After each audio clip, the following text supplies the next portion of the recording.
Peggy 18.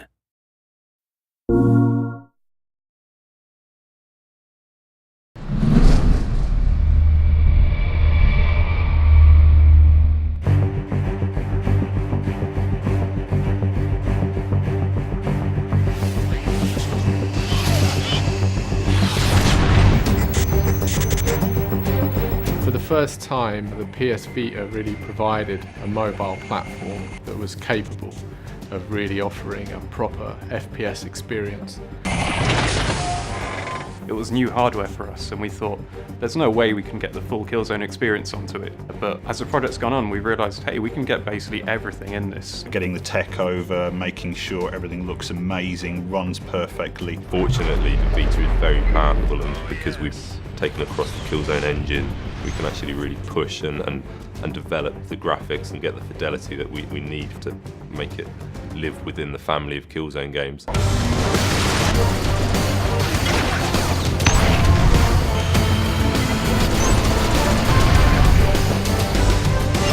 It's pretty surprising how much detail you can make out on the screen, even if you think it's just a handheld. The screen's pretty big and really clear, so when you're holding it that close, in some ways it's the equivalent to sitting, 10 feet away from a TV screen. You assume that you can barely make out any of the little fine details, but you really can. It's still a really high definition platform. There's an intro to one of the missions that sees you dive in and on a kind of wingsuit.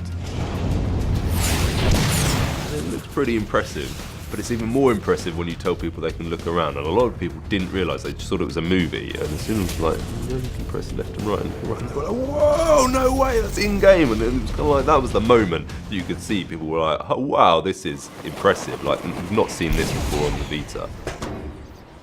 I think the handheld platform really allowed us to look at the underlying structure of the Killzone game and reimagine it as an experience that can be played anywhere, anytime, and kind of in any way.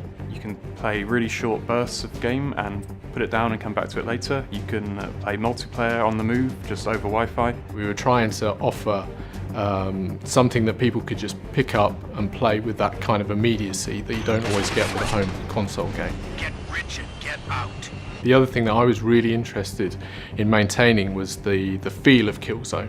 It actually touches the kind of standard Killzone feeling of being a heavy, weighty shooter. So that went through the controls, the animations. Obviously the two dual analog sticks made a big difference. It's the first handheld with dual sticks. The fact that you can actually have a proper console experience on the Vita is everything.